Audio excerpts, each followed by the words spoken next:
Bienvenidos a Desvendando Noticias en este programa de martes 12 de marzo. Quisimos hacer esta descripción o este programa o este tema porque a razón de ayer que hablamos de la nueva cronología y el referente, ¿no? Trataré de no decir su nombre por razones obvias del algoritmo, pero bueno, es el señor con la letra F. Y en un momento del video, nosotros que estábamos reaccionando, él dice que el relato del Mar Rojo es para el país de la letra R y no para el país del Medio Oriente con la letra I. ¿Ok? O sea que el relato bíblico es del país de la R, ¿no? Entonces yo comenté que ya hay una alegoría astrológica del Mar Rojo. Entonces que llegue un país o que llegue un gobierno o que llegue una cultura y diga no, nosotros fuimos los del relato del Mar Rojo, nosotros lo cruzamos, sí, estuvimos perseguidos. Ahora vean el tipo de narrativa, estuvimos perseguidos, tuvimos que cruzar para liberarnos y ir al otro lado, ¿no? Que es lo que menciona la Biblia, ¿no? Ahora, hemos también hablado de que hay muchos lugares en Norteamérica que tienen los mismos nombres que Tierra Santa en Medio Oriente, ¿no? Entonces la pregunta es, ¿pero cuál es cuál? Y creo que estamos llegando a la conclusión, a los que nos han seguido ya por bastante tiempo, que hay una plantilla celestial de alegorías con las constelaciones y los simbolismos arriba, y el que haya escrito la historia, o lo que ellos creen, o lo que ellos quieren hacernos ver como historia, viene siendo una descripción de un relato que ya se está contando o ya está contado en el cielo, ¿no? Ahora, hablamos de arquetipos, ¿no?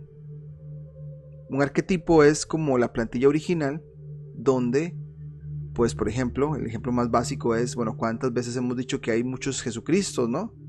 Hay una persona que reúne las características del personaje, ¿no? Del antisistema, que se revela contra la oficialidad, ¿no? Y se inicia a los 30 años y que lleva un ministerio por parte de 3 y al final muere y bueno, y causa una revolución y, o sea, ese arquetipo está ahí, ¿no? Que es solar, el arquetipo está ahí. Con esto de las alegorías, cada vez nos está quedando más claro a nosotros que mucha de la historia quizá no sucedió así, sino que los que la escribieron usaron todos estos recursos para construirte todo un relato mitológico para empezar, porque viene del cielo, ¿no?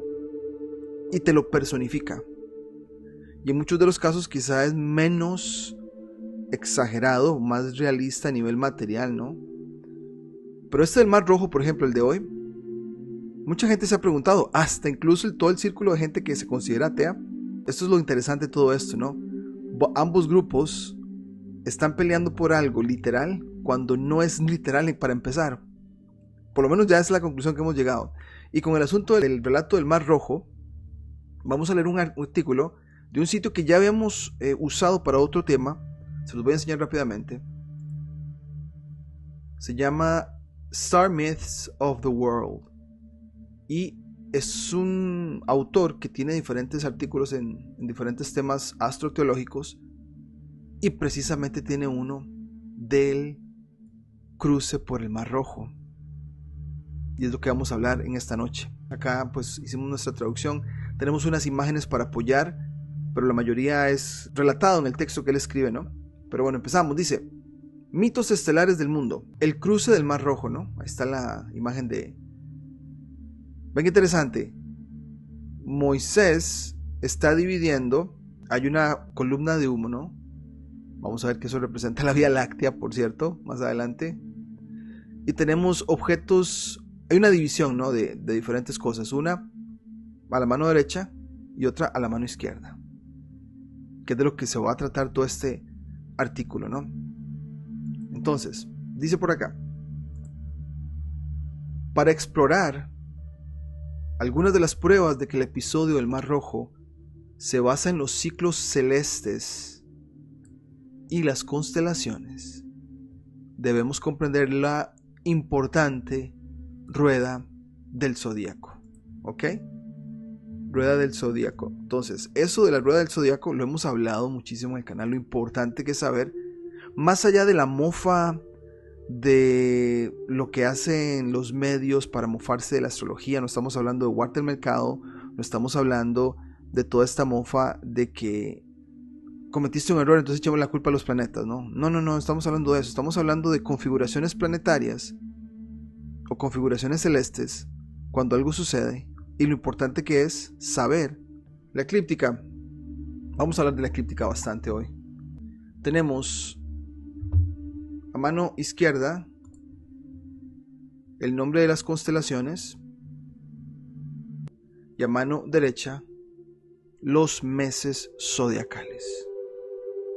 Hablamos de meses zodiacales empezando en Aries como número 1, Tauro número 2, Géminis número 3, Cáncer número 4, Leo número 5, Virgo número 6, Libra número 7, Escorpio número 8, Sagitario número 9, Capricornio número 10, Acuario número 11 y Piscis número 12. Ese es el orden, ¿ok? Ahora, me gusta decir meses zodiacales porque tenés que agarrar el año y dividirlo en 12 partes iguales como si fuera una pizza y que querés partirla en 12 pedazos iguales para que cada persona tenga el mismo tamaño proporcional, ¿no? Entonces, esto de las constelaciones versus los signos es importantísimo porque esta persona que escribe el artículo comete el error de combinártelas. Sin embargo, acá lo importante para rescatar en este artículo de hoy es el orden de cómo van, ¿no? Y por ejemplo, vean que Aries representa el equinoccio de marzo y Libra representa el equinoccio de septiembre. Y esto se divide. Libra te divide el día en 2 partes iguales, ¿no? ¿Ok?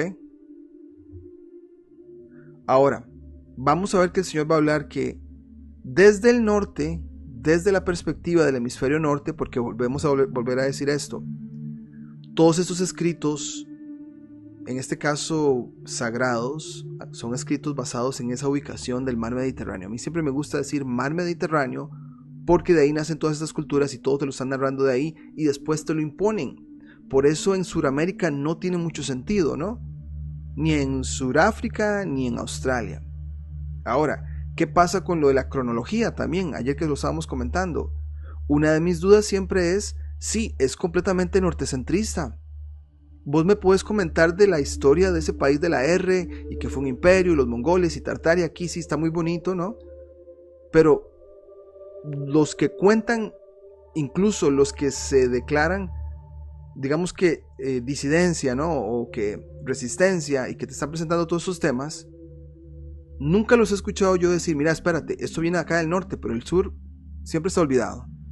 Entonces una cosa que a mí me gusta siempre tomar en cuenta, por eso tenemos videos acá de los mayas, tenemos videos acá de los incas, hemos hecho videos de la isla de Pascua o Rapa Nui, que son lugares en el sur, ¿no? Donde te están comentando y te están describiendo una narrativa muy diferente porque la visión o la visual en el hemisferio sur es muy diferente. Entonces por eso a nosotros nos gusta ver esto desde este punto de vista. Y bueno, Aries, Libra, te divide. Ahora, desde el norte, los signos que están a este lado son los de invierno, ¿no? Porque empieza Libra, el día es igual día y noche, ¿no? Escorpio, se va oscureciendo el sol, va bajando su ángulo del arco, va bajando, llegamos a Capricornio, que es el punto más bajo, desde el norte, el 21 de diciembre, 25 de diciembre, ¿no? Y luego el sol vuelve a renacer en su arco, en su arco, en su arco, hasta que llega finalmente a otro equinoccio.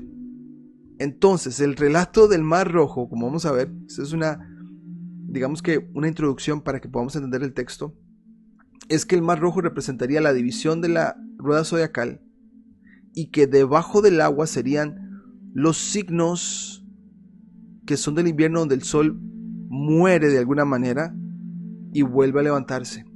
Pero este cambio de Libra, viniendo de Virgo a Libra y después a Escorpio, es ese paso por el Mar Rojo. Entonces, ya con esta introducción podemos venir acá, porque él dice la rueda del zodíaco, lo más importante, ¿no?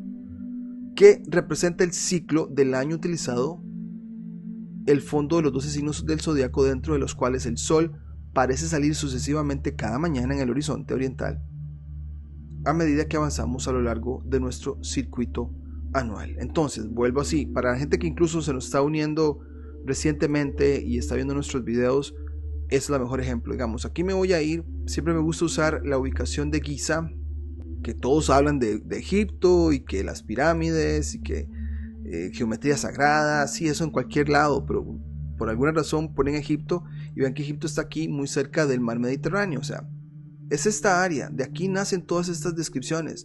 Por eso cuando leemos esto, yo lo pongo en perspectiva y por eso me voy al sur también, ¿no? Y Rapa Nui, ¿no? Y lo que es Isla de Pascua. En fin, voy a usar Giza, Egipto, nada más para poner el punto de observación ahí. Voy a irme al equinoccio que ya se viene, más o menos el 20. Voy a poner esto, la vista ortográfica, que es hipotéticamente si nos pudiésemos salir de nuestra esfera de alcance, ¿no? Ahí la tenemos, y le voy a poner acá que me ponga la cuadrícula ecuatorial de la fecha. Okay, muy bien, entonces vean, por ahí del 20, vamos a ver aquí al amanecer, ven el sol.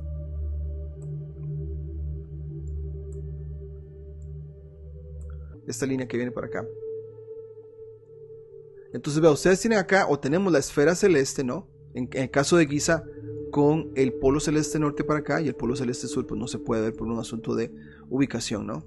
Pero el 20 de marzo, ¿qué pasa? 2021. Vean que la eclíptica que está acá, la ruta del sol, se cruza con el ecuador. Ahora, podría definirse que para el sur del ecuador celeste vendría a ser el fondo del mar y el norte del ecuador celeste sería arriba del mar. Ahora, todo esto está desde una perspectiva del norte, como nos va a explicar ahorita el señor. Pero volviendo acá a Stellarium. Entonces, ¿qué pasa con el sol? Todo un día va a ser esto. No, voy a ir corriéndolo para que ustedes vean. Es lo que hace el día del equinoccio. Ve que se mantiene ahí. Hace su arco donde salió exactamente en el este, por cierto. No sé si ustedes vieron eso, ¿verdad? La eclíptica está como pegada a la esfera celeste fija. Y ya el sol se cierra para irse, ¿no? ¿Ok? Lo que hace un día, ¿no? Ahora, voy a irme y lo pongo un poquitito más rápido, me avanzo unas horas para acá. Ya llega la noche. Vean cómo hace el bamboleo ahí de la eclíptica. Llegamos al siguiente amanecer. Va saliendo el sol de nuevo. Ya un poco corrido. Ya se me movió del cero, se me movió a la izquierda. Aproximadamente un grado, no un grado completo, porque acordémonos que estamos hablando de 360 grados y 365 días y un cuarto. Entonces, esto lo hizo en un día. Ahora, ¿qué va a pasar? Vean dónde salió el sol, de hecho, muy al este, ¿no? Casi, ahí está. Ven ahí donde sale, ¿no? Ahora, ¿qué pasa si yo le saco la foto del sol diariamente, lo que llamamos el analema, la foto del sol a la misma hora? Voy a irme aquí el 21, 22, 23, 24, vean cómo se mueve el sol por día, vamos por abril. Vean cómo el sol se va abriendo, porque vamos para el verano. En la salida se te está abriendo para acá, ¿no? Entonces esta apertura del sol, llegamos a junio, ya el solsticio de verano que viene siendo Cáncer. Aquí estamos arriba, ven que aquí está el ecuador celeste. El ecuador celeste vendría a ser como el mar, en las profundidades para acá y para arriba lo que no es profundidad, ¿no? Entonces veo aquí qué pasa cuando llegamos a Libra, que viene siendo septiembre. Cuando llegamos a septiembre sucede algo. El sol, vean cómo cruza el ecuador celeste. Ahí está. Ahí se hundió en el mar. Entonces el relato te está hablando que el sol, en este bamboleo que hace durante el año por la eclíptica, una vez que pasa el ecuador celeste, se hunde en el mar y se lleva consigo, como siempre pasa en estas alegorías, todos los signos y constelaciones que están al lado de él. Obviamente que aquí no se puede ver porque están durante el día, pero si pusiéramos las estrellas, ahí se ven, está Virgo en este caso. Entonces, teniendo eso en mente, ahora sí, todo esto es una introducción para poder entender con mejor bases el artículo, ¿no? el horizonte oriental a medida que avanzamos a lo largo de nuestro circuito anual, que es lo que les acabo de mostrar. Este circuito anual con los 12 signos del zodíaco como telón de fondo está convenientemente dividido en 4/4 por los importantes puntos de estación, de los dos solsticios y los 2 equinoccios. Numerosos artículos anteriores han tratado de ilustrar la mecánica detrás de estos 4 puntos usando varias metáforas. Una metáfora que encuentro útil es la metáfora de la... Bueno, aquí él usa una que nada que ver, pero a lo que vamos es que desde el norte, estamos hablando punto de observación del norte, una vez que el sol cruza el ecuador acá y se mete al mar, digamos, va a llegar a un punto muy bajo que va a ser Capricornio, el del solsticio de invierno, que es el día más corto del norte, y luego vuelve a avanzar y sale.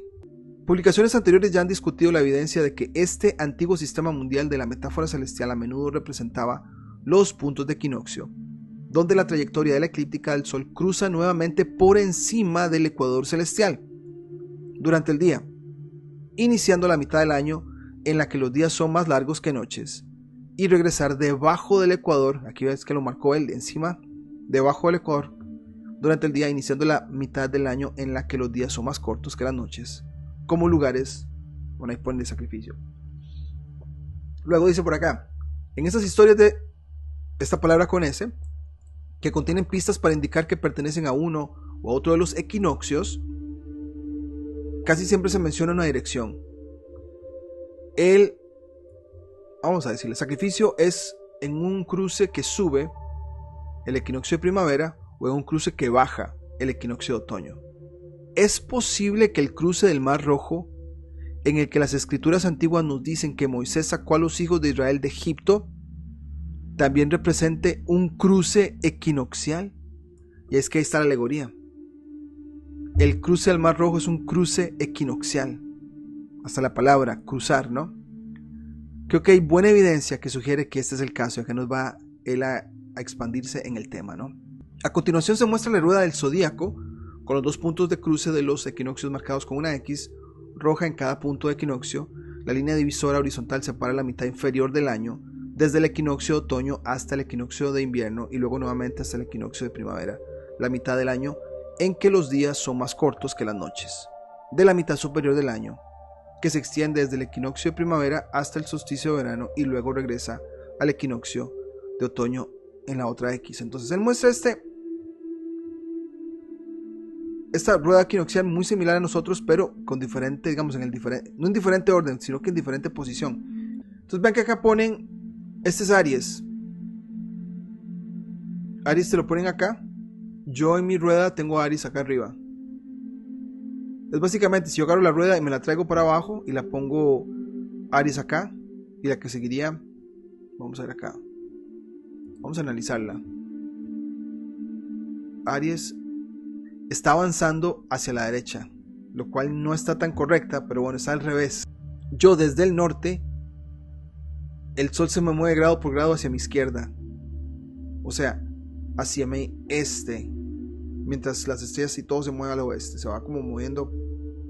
Entonces igual, para no confundir, me gusta usar esta, él está usando esta como ejemplo, pero es para aclarar esto, ¿no? Aquí lo importante es que donde está Aries tiene un opuesto a donde está Libra y Virgo. O sea, Piscis y Aries, Virgo y Libra es lo que marcan los equinoccios. Y si yo quisiera, acá donde está Cáncer, Géminis Cáncer, a donde está Sagitario Capricornio, es el otro de los solsticios, ¿no? Entonces es bien fácil cómo explicar esto. Se puede mostrar de manera bastante concluyente que el comienzo del año entre muchas culturas antiguas, incluidos los antiguos hebreos, estaba asociado con el punto de cruce del equinoccio de primavera. La X ubicada en el lado izquierdo de la rueda como se muestra arriba. Por tanto, el signo del zodiaco, que metafóricamente podría decirse que conduce a todos los demás signos, el signo del zodiaco en el punto de partida del tren circular de signos, sería el que condujera a través de esa línea de partida. En el equinoccio de primavera, la X del lado izquierdo en el diagrama. Entonces, básicamente que esta X que él pone ahí es donde está Aries, que inicia, ¿no? A mí me gusta verla así, acá arriba, iniciando. Acá lo marcamos con rojo porque este señor comete el error que hemos estado hablando, de decir que estuvimos en la era del carnero, luego nos vinimos a la era del pez y ahora estamos en la era de Acuario, la New Age, la nueva era, ¿no? La de los 50 para acá. Pero bueno, lo mencionamos para que ustedes sepan que sí, está erróneo en esa parte, pero lo demás es bastante valioso de tomar en cuenta. Entonces él dice que en la rueda de arriba, que representa la era de Aries, ese líder es la constelación zodiacal de Aries, el carnero. Puedes ver que es el primer signo sobre la línea, bueno, ahí está hablando. Esta es la señal que guía a los hijos de Israel, las otras 11 señales, fuera de la tierra de Egipto, de la casa de servidumbre. En esta versión de la metáfora, la mitad inferior del año, la mitad invernal del año, la mitad del año en la que las fuerzas de la oscuridad oprimen a las fuerzas de la luz, se alegoría como la tierra de Egipto. Entonces espérate, los signos de otoño e invierno en el norte, que son días más oscuros, representaría lo que es Egipto para los israelitas. Egipto, porque los días son más oscuros, son más cortos y representan, como dice el Señor acá, oprimen a las fuerzas de la luz. Es una dualidad. No es que los días más oscuros sean más malos que los otros, sino que tenés una dualidad que la estás viendo acá en el cielo. Y claro, en esa dualidad pues tenés el lado bueno y el lado malo, para explicarle a la gente en la narrativa de todo esto. Y acá dice la casa de esclavitud. En otros mitos, esta mitad inferior se alegoriza como Hades, Tártaro, Seol o la tierra de Troya en la Ilíada de Homero, y muchas otras representaciones en muchas culturas diferentes. Aquí te están diciendo que todos estos signos serían el Egipto por la esclavitud, y acá te hablan de la mitad inferior también se alegoriza como Hades, Tártaro, Seol, la tierra de Troya, etc., ¿no? Ok, ahora, por lo tanto, se puede considerar que Moisés desempeña el papel de Aries el carnero en esta historia particular, sacando a su pueblo de la esclavitud, la mitad inferior de la rueda, y haciendo el cruce ascendente en el equinoccio de primavera hacia el otro lado, donde hay mucho regocijo. Los días vuelven a ser más largos que las noches. Se puede encontrar más evidencia para respaldar esta lectura más adelante. En el incidente del becerro de oro, Éxodo 32, cuando Aarón, el hermano de Moisés, hace el ídolo de un becerro y le dice al pueblo: estos son tus dioses, oh Israel, que te hizo subir de la tierra de Egipto. Éxodo 32:4. Moisés está furioso ante esta declaración. Tauro, el toro, no es el líder del grupo zodiacal. La era precesional de Tauro precedió a la era de Aries, pero ya terminó, y ahora la declaración de que el toro lo sacó de Egipto enfurece a Moisés. Entonces, hablamos de esto en otro video. Acá el Señor está tomando estas ideas muy de New Age, de que estuvimos en una era, en este caso del Tauro, del toro, después pasamos a la era del becerro, luego a la era del pez, y ahora estamos en la era de Acuario, y que han pasado, por cada una son 2000 años, y eso está incorrectamente interpretado. Pero bueno, acá lo que sí podemos sacar de esta información es que tendría mucho sentido que en la rueda zodiacal, cuando se entra en Libra para abajo, los días más oscuros, llegamos al día más oscuro que queda en Capricornio, luego el sol empieza a subir, pero todavía está en su punto bajo. Una vez que cruce Aries en el equinoccio, cruce, Moisés está ahí para que entonces ahora el sol dé más luz y los días sean más largos. Ese es el cruce del Mar Rojo, y ahí sí resuena que la alegoría está ahí bien explicada, ¿no? Entonces vemos, puede haber un Mar Rojo aquí, puede haber un Mar Rojo en Norteamérica, puede haber un Mar Rojo allá en el país de la R, pero la plantilla original está aquí en la alegoría, ¿no? Una confirmación adicional de que todo este episodio es metafórico y está basado en la rueda del zodíaco proviene de un examen de los carros y los jinetes que el relato del Éxodo describe con mucho cuidado como destruidos por el mar. El cruce real del Mar Rojo se describe en Éxodo 14, y en los versículos 18 y 19 se describe dos veces al ejército egipcio en términos idénticos, como si estuviera formado por Faraón, sus carros y su gente a caballo, como si tuviéramos que estar muy claro de que los caballos están presentes. Pero este énfasis en la hueste de carros y jinetes, como señala el reverendo Robert Taylor en sus conferencias astronómico-teológicas, ahí te da la reseña de la fuente, crea un problema significativo para aquellos que toman el relato del Éxodo como si intentara describir eventos terrestres literales. Ahora, que un reverendo religioso que analiza la astroteología te diga que lo que está escrito en Éxodo se ha interpretado como eventos literales, te dice cuán consciente él está de que los relatos son alegorías, ¿no? Gracias, Daniel, por decirnos ese comentario. Sí, sería el cruce anual. O sea, salir de Egipto se repetiría año a año en el equinoccio, no en la era. Excelente. Que es donde yo, pues, hice la pregunta. Él me está hablando de eras, pero eso no tiene nada que ver si me estás hablando de la rueda zodiacal como tal, que se repite cada año. Porque en Éxodo 9, solo unos pocos capítulos antes, Dios le declaró en términos muy claros a Moisés que le dijera a Faraón que la próxima plaga que azotaría a Egipto sería sobre tu ganado que está en el campo, caballos, asnos, camellos, bueyes y ovejas. Y la siguiente mañana murió todo el ganado de Egipto, pero del ganado de los hijos de Israel no murió ninguno. Es posible, por supuesto, argumentar que la plaga prometida solo enfermó a los caballos de Egipto y no los mató a todos. Pero aún así es bastante sorprendente ver a los poderosos ejércitos del faraón que persiguen a Moisés y a los hijos de Israel con tanta fuerza de carros y caballos, a menos que toda la historia describa los ciclos celestiales que involucran la rueda del zodíaco y no un evento literal e histórico que tuvo lugar en la tierra. Entonces, la idea de esto es que si hay una plaga que mata ganado y animales, ¿cómo se narra después que a caballo Egipto anda persiguiendo al pueblo de Israel huyendo? Si los caballos se les murieron, ¿no? Entonces, ¿qué pasó? La plaga no funcionó. Aquí es una de las razones por las cuales la astroteología viene a explicarte que la Biblia, y seguramente cualquier libro sagrado, no es un libro de biografías, que las cosas pasan secuencialmente. Hay muchísimas contradicciones, ¿no? Y claro, porque las contradicciones aparecen porque te estás basando en lo que las constelaciones y en este caso los signos te están contando, ¿no? Que no tiene nada, no tendría que tener sentido porque al final de cuentas viene siendo mitología, ¿no?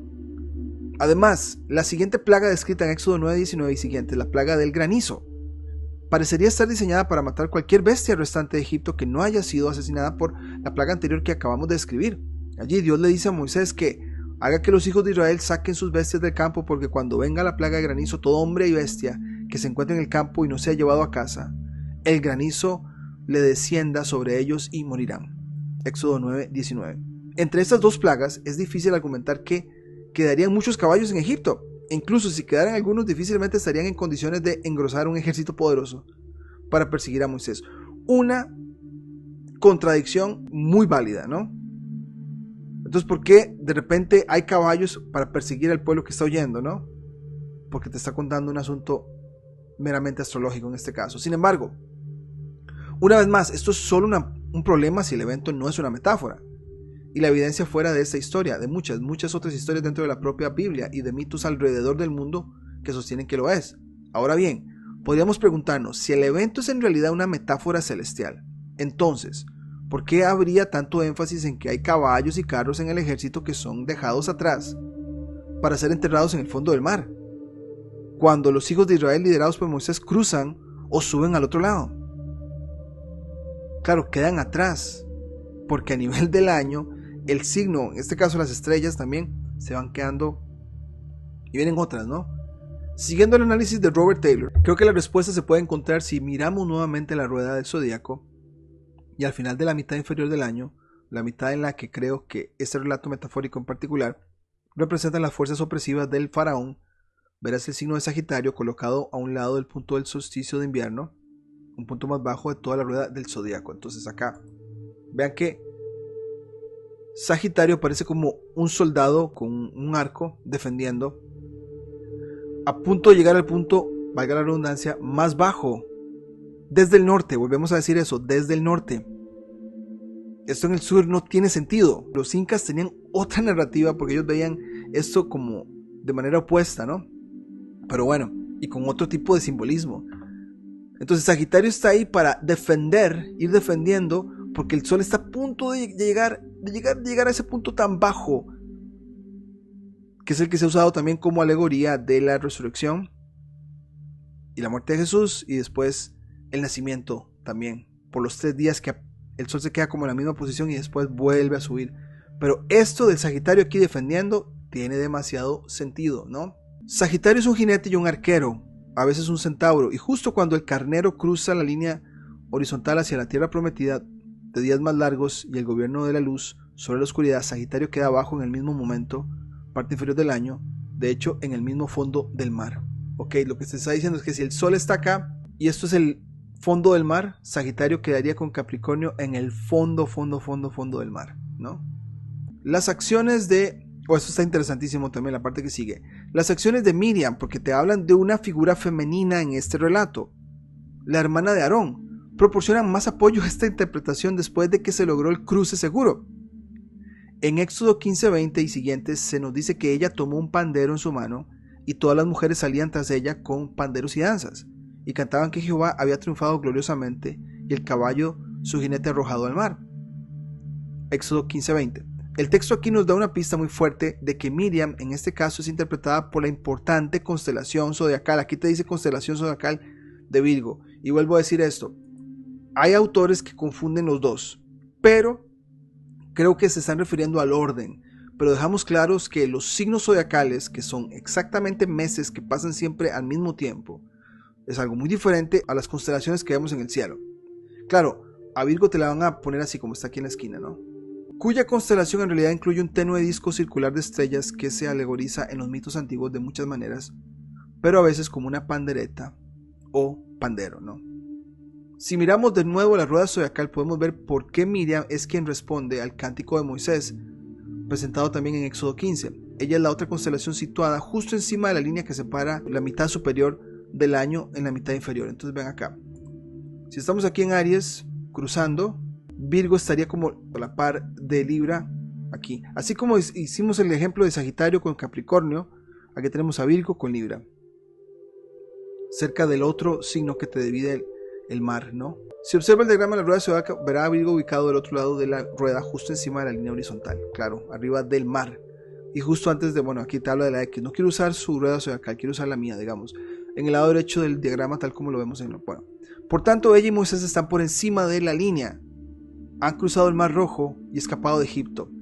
Claro, queda claro entonces que si acá esto lo dividimos la línea del mar así, Virgo, la mujer, está encima del mar y Moisés está trayendo el pueblo, cruzándolo hacia la parte de Aries. Entonces ahí está la celebración de Virgo porque está encima del mar acá, ¿no? Ok, luego, ambos se glorian en el hecho de que el caballo y su jinete están derribados en las profundidades debajo de la línea. Es casi seguro que estos versículos se refieren a Sagitario. Todos los jinetes que van cayendo. De hecho, aunque ciertamente no es una evidencia concluyente, es muy interesante notar que la ilustración del siglo XIX incluida a continuación, que luego fue coloreada y ligeramente alterada e incluida en una publicación de 1919 en la forma que se muestra en la parte superior de esta publicación, parece incorporar contornos de constelaciones que indican una conciencia que el cruce del Mar Rojo involucra la mitad inferior de la rueda del zodíaco y la constelación de Sagitario. Entonces vamos a ver esa foto que es la que pusimos en nuestra miniatura o carátula. Esta es una imagen, como todas esas artísticas, ¿no? Cualquiera puede decir así, un pintor se inspiró en poner a Moisés ahí, dibujar aquí la columna de humo, y ahí se le vino a la mente, se inspiró para dibujar esto. Y acá el Señor nos va a decir que hay tanto simbolismo de los artes de las constelaciones puestos en esta, entre comillas, obra de arte. ¿Ok? Entonces, ven acá.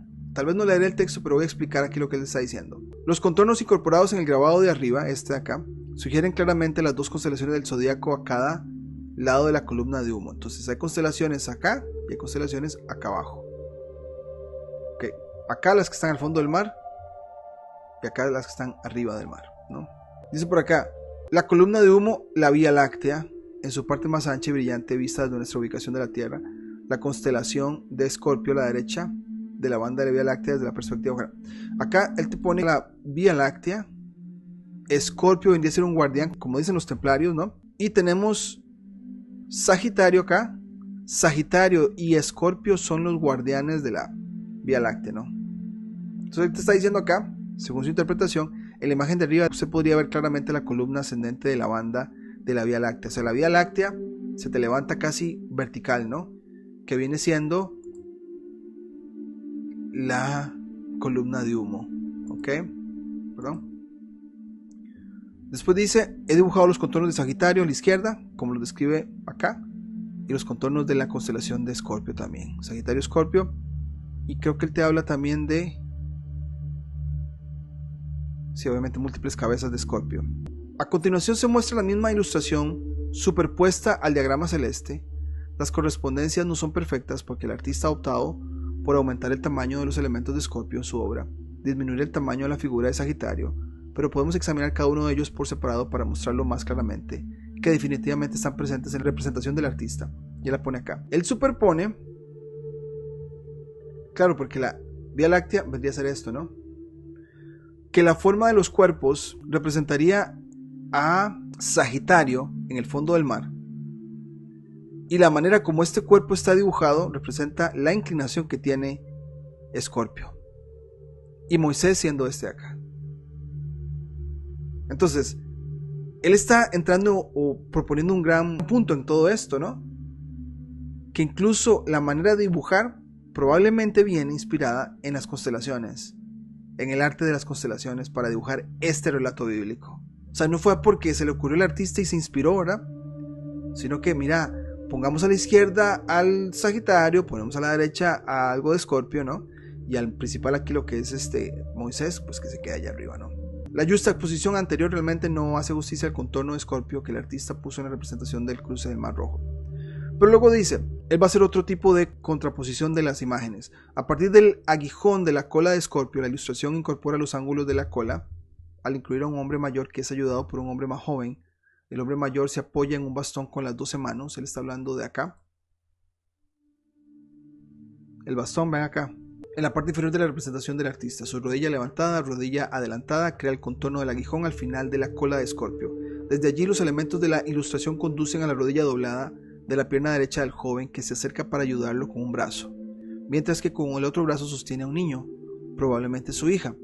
Esta pierna estirada y luego la espalda del hombre más joven crean el resto del largo del cuerpo de la constelación de Escorpio, después del cual los brazos levantados de las jóvenes doncellas detrás de él sugieren las múltiples cabezas que se pueden ver en la cabecera de la constelación, que también de esa manera podría aplicarse. Todas estas cabezas de mujeres te dan la idea, y manos estarían siendo inspiradas, entre comillas, de la constelación de Escorpio, o el arte de Escorpio, ¿no?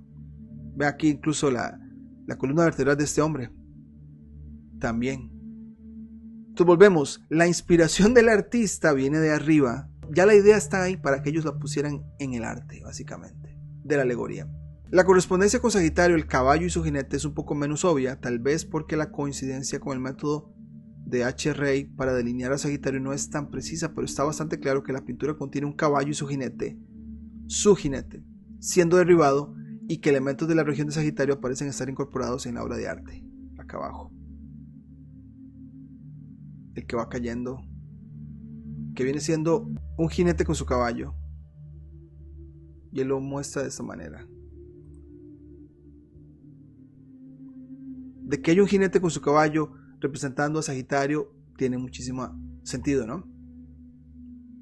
Y después dice, la correspondencia con Sagitario puede parecer menos evidente que la correspondencia con Escorpio mostrada arriba, lo que lleva a algunos a dudar de que si el artista del siglo XIX realmente pretendía que su imagen evocara las constelaciones de esta parte del cielo, excepto por el hecho que hay otra constelación distintiva cerca de Sagitario, conocida como Corona Australis, la corona del sur.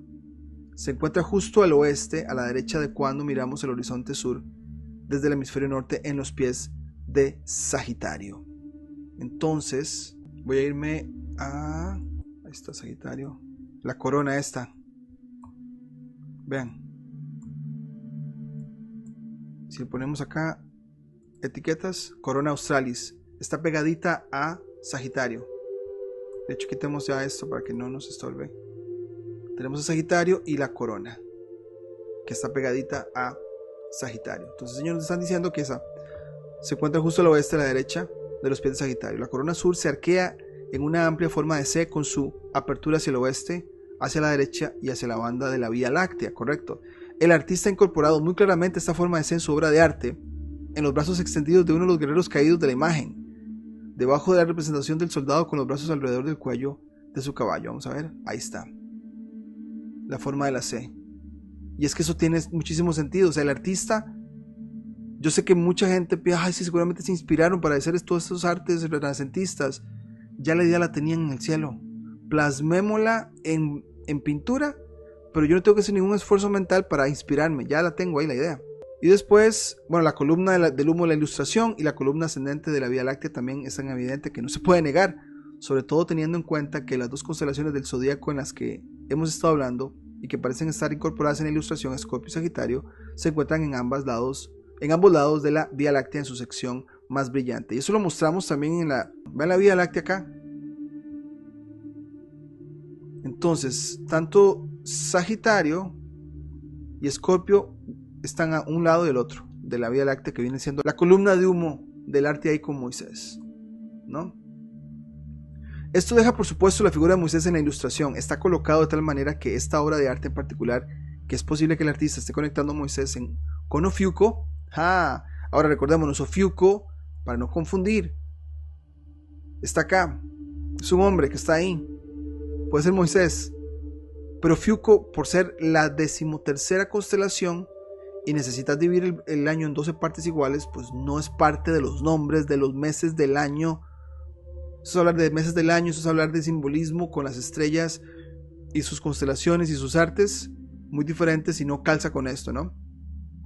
Pero en este caso, si es celeste y si es sideral, en este caso con las figuras de las constelaciones, Ofiuco podría ser entonces Moisés, especialmente porque el bastón levantado en la mano derecha de Moisés sugiere la cola levantada del cuerpo de la serpiente en el lado izquierdo del cuerpo de Ofiuco, al lado este de Ofiuco, que en los contornos tradicionales de la constelación se parece a un bastón recto. Es por eso que he elegido utilizar el contorno convencional de Ofiuco en los diagramas de esta página. Después, también es posible, basándose en el dedo levantado de la mano izquierda de Moisés, apuntado hacia el bastón, que el artista esté pensando en la constelación de Capricornio en su representación de Moisés de esta ilustración. De hecho, Capricornio mira hacia un largo bastón en el cielo, y se puede mostrar que este gesto de la mano en particular se utiliza en el arte a lo largo de los siglos para indicar la constelación de Capricornio. Una vez más, todas estas ilustraciones del siglo XIX no son, ahí te lo ponen, si esto fuera como un caso en una corte, está poniendo su caso, ¿no?, contra las interpretaciones literales que se ha hecho de estos versículos de la Biblia, y entre esos dos yo me inclino a pensar que son alegorías, ¿no? No son realmente evidencia concluyentes de que la historia antigua esté basada en estrellas, pero hay mucha evidencia en los propios textos para apoyar esta conclusión. De hecho, se puede demostrar que prácticamente todas las historias, episodios de las escrituras del Antiguo y del Nuevo Testamento y de los mitos y escrituras de otras culturas están basados en las estrellas, lo que constituye una prueba adicional que respalda la conclusión de que el cruce del Mar Rojo lo es también. El hecho de que parezcan haber una tradición que abarca siglos en el mundo del arte, que incorpora referencias celestiales en las representaciones artísticas de estas historias, ya sea que esas referencias fueran conocidas por los propios artistas o no, bien puede ser una evidencia que respalde que el conocimiento de que los mitos se basan en las estrellas sobrevivió entre ciertas comunidades, aunque oculto. Desafortunadamente, la enseñanza de que todas estas escrituras son literal e históricamente verdaderas, desafortunadamente, y esa creencia entre un gran número de personas, claro, la misma iglesia lo ha hecho así, se ha utilizado para permitir la opresión de otros, claro, control sobre otras personas, la destrucción de su cultura, y se han dedicado enormes recursos a convertir a las personas de sus creencias culturales originales a la creencia de la Biblia, la violencia contra hombres, mujeres y niños inocentes, y el abuso de los animales y el medio ambiente. Claro, y aquí calzaría muy bien cuando se ha tratado de imponer esto en el sur, no calza. Por eso cuando vemos todo lo que los incas hacían, es completamente lo opuesto y en sus términos, ¿no? Creo que cuando se entienden como metáforas celestiales esotéricas, diseñadas para impartir profundas verdades espirituales, se puede ver que sus enseñanzas son liberadoras y elevadoras de la conciencia humana. Es cuando se entienden incorrectamente como literales e históricos, que se extraen, creo, que incorrectamente las conclusiones opuestas de estos textos e historias antiguos. Y me parece un artículo genial. Él dice, bueno, no estoy imponiendo esto, pero bueno, las evidencias me llevan a pensar que todos estos historias, relatos, son las alegorías que están contadas en el cielo, y hasta los mismos artistas lo revelan en sus artes porque te están copiando lo que está allá arriba en sus obras de arte.